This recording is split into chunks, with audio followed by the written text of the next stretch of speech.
શ્રી કૃષ્ણ મિત્રો, સ્વાગત છે તમારો મારી ચેનલમાં। તો આજે આપણે બનાવીશું ફક્ત 5 જ મિનિટમાં બની જાય તેવું સ્વાદિષ્ટ બુંદીનું રાયતું। તો ચાલો રેસીપી શરૂ કરીએ। તો રાયતું બનાવવા માટે મેં અહીંયા 1 કપ દહીં લીધું છે। તો દહીં છે ને આપણે સાવ મોરું લેવાનું છે। આ વસ્તુનું આપણે ધ્યાન રાખવાનું છે રાયતું બનાવતા વખતે। જો દહીં આપણું ખાટું હોય ને તો રાયતાનું ટેસ્ટ સારું નહીં આવે।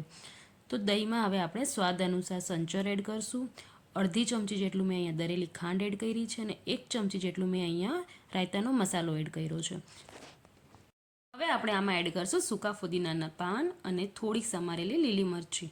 તો જો તમારી પાસે સૂકા ફુદીના ન હોય તો તમે ફ્રેશ ફુદીનાના પત્તા પણ એમાં એડ કરી શકો છો। હવે બધી વસ્તુને છે ને વ્યવસ્થિત આપણે મિક્સ કરી લેવાનું છે। તો એકદમ ક્રીમ જેવું બની જાય ને બિલકુલ એવી રીતે આપણે એમાં મિક્સ કરી લેશું।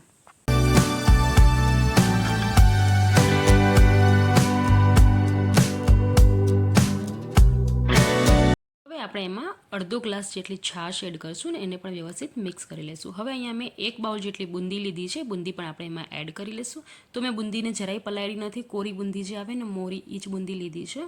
હવે આપણે એમાં ઉપરથી થોડી કોથમરી એડ કરશું અને બધી વસ્તુને ફરીથી મિક્સ કરી લેશું। ઉપરથી હવે આપણે એમાં થોડુંક લાલ મરચું એડ કરી દઈશું। ફક્ત 5 જ મિનિટમાં બની જતું આપણું આ સ્વાદિષ્ટ અને હેલ્ધી બુંદીનું રાયતું રેડી થઈ ગયું છે। મારી આ રેસીપી ગમી હોય તો વિડીયોને લાઇક કરી દેજો અને તમને કંઈક સજેશન દેવા હોય તો તમે મને કોમેન્ટ કરીને જરૂર જણાવજો કે મને આ રેસીપીમાં શું ઘટવટ કરવાની જરૂર છે। અને આવી જ નવી રેસીપી જોવા માટે મારી ચેનલને સબસ્ક્રાઈબ કરી લેજો। Thank you for watching.